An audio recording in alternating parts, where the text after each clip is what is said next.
Hello everyone, Kristen here from Peachy Keen Designs with another tutorial. Today we are going to talk about beeswax wraps. I'm not going to show you how to sew them because I am going to make bags today. We're just going to talk about the process of actually coating that in the beeswax. So what I use is a small little crock pot. I thrifted that, and I use a electric skillet. I also thrifted this. I don't think that you need to go spend any crazy money on it, but I do feel that it helps speed up the process. In my crock pot I normally use like a popsicle stick, but I am apparently all out of them. So we have our beeswax. It is just about melted in here. So once that's melted, we will go ahead, and then you see I have a brush in here. This is what I'm going to use to apply my beeswax today.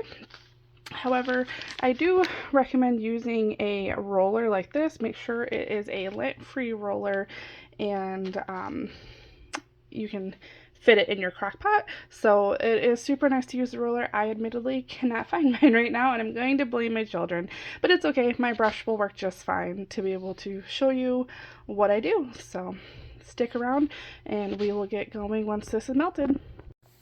Alrighty, some time has elapsed. Our wax is all melted in here. Our brush is nice and melted as well, so that's nice and soft, which is great because you can just use it each time and you just have to get it warmed up.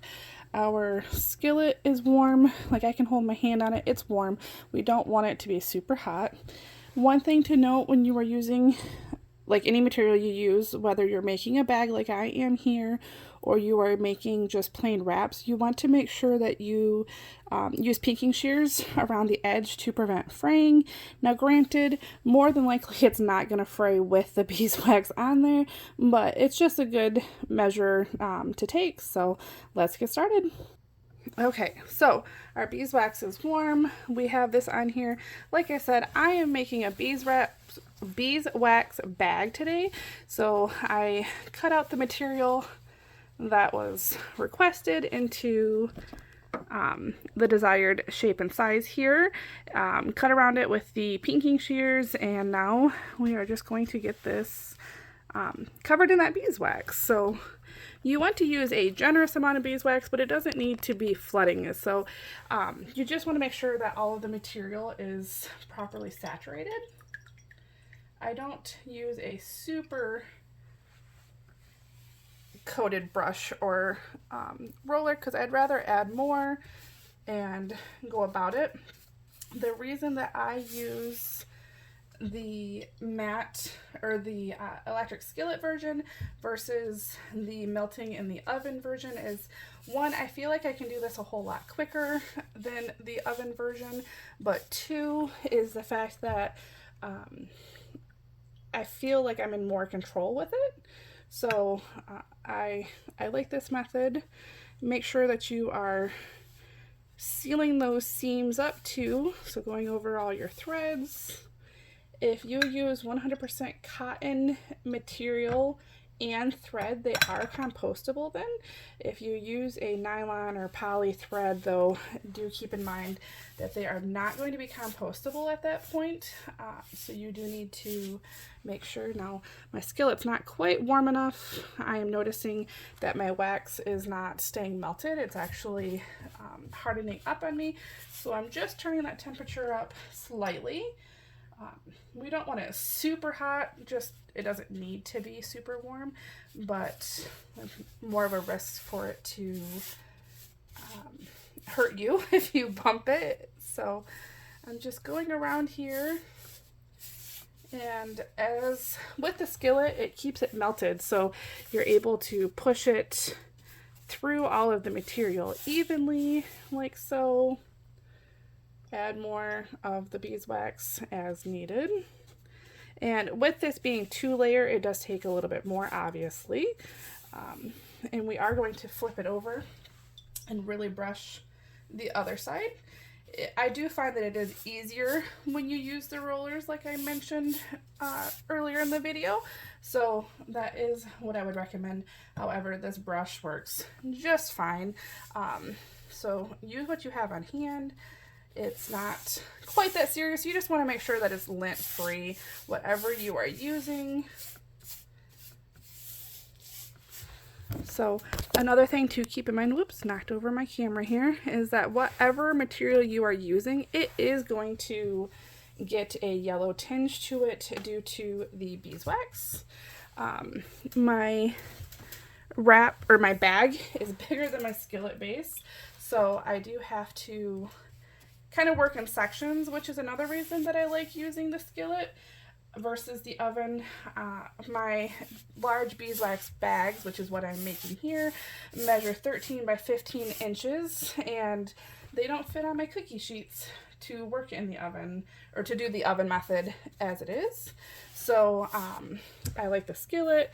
Like I said, I feel a bit more in control with it. So beeswax wraps and bags last anywhere from about 6 months, 9 months to a year, somewhere in that range, which I realize is a really broad range. It ultimately depends on how much you're using it, how roughly you're washing them, and so forth, and how long the wax is going to like stay fresh, I guess. It's not that it's not fresh. It breaks down, I guess would be the better way to put that. So you just have to, at that point, either make new ones, or if you are interested in doing this yourself, you just refresh it. So you can just add more wax to it. Not a big deal. Adding more wax is not something that I offer to my clients, simply because I don't know how their materials were handled once they were out of my care. And so I don't want to be dipping into my good clean tank of wax and potentially like that cross contamination and whatnot. So just not something that I am personally willing to do for clients. Nothing against anyone. It's just what I feel is the right thing to do. So just kind of brushing over here. As you'll see, we have this big whole thing is now covered in the yellow. It's pretty darn even. We're going to flip it to the other side, and you will see there are some white spots where it didn't quite saturate all the way through. So we are going to go ahead, add a little bit more to those spots, make sure that it's melted all the way through, which that's where the oven method is nice, is because you are making sure that it's all melting together and keeping it all cohesive. I don't know what word I am looking for there, but you just want to make sure that it's good. I did turn my temperature up a little bit again. I want this to really make sure that it is melting into this material, and it's not like there's no rush, there's no race, you're not trying to beat a clock or anything, so just take your time with it. Make sure that you're really getting it to every edge. With the roller, you do get the pressure from the roller, so I try to apply a little bit of extra pressure when I do it with the brush to really push it between all of those layers. Make sure that it's good and even. Like I said, you don't want a ton on here. You just want a good saturation, a good single layer. You want it to still be pliable. You want to be able to, your customer or your friends that you're making it for or whoever, to be able to use them. So you don't want too much of the wax on there or they get really, really stiff. Whereas you want it to be like wax canvas if you're familiar with working with that material. So like I said, just really working this in here. I feel like the other half of this was good. I want this side to really melt, really push this in to all those edges. You don't want a big glob like I can see here and here, which I know even if I move the camera, it's gonna be hard for you guys to really see what I'm seeing in person. So I just noticed along this seam there was a couple patches where the wax was a little bit thicker, so just really working it in here. If I had a bigger skillet, would make it even faster, but again, I thrifted it, so it's not a big deal. I am all for reusing, repurposing, recycling, and I don't want to purchase a bigger one unnecessarily when this absolutely works. I want just a little bit more on this side. And then I'm just going to really work this through. Now these dry very, very quickly. They set up very, very quickly because it is wax. So in order to dry it, I do open them while they're warm. Separate those layers. Be cautious because, again, this is hot wax that you are putting your hand in, which is another reason I try to have it as low of a temperature as possible. But I do open it all the way up like this, and then you just stick this to like the side of your counter, the side of your table, a drying rack, to hang. For some reason, I could not get this to stick to the side of my table, which is my usual cooling method. So I just have it like upside down here. For some reason, normally I stick it to like the edge of my table that I'm working on, or a drying rack, because it's warm and it's sticky from the wax. That generally I can just stick it to the side while it cools down and hardens up.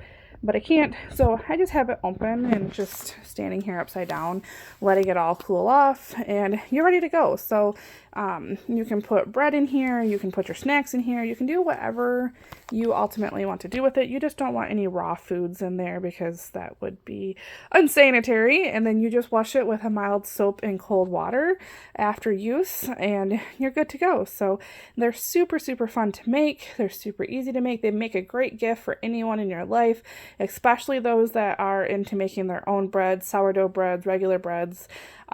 They keep bread a lot fresher, than like putting it in a Ziploc bag. So if you make one, I want to see about it, hear about it, let me know. Join our Facebook page, Peachy Keen Designs MI, so Peachy Keen Designs Michigan, on Facebook, and tag me in the post, send us a message. We'd love to see how you do. Have a great day.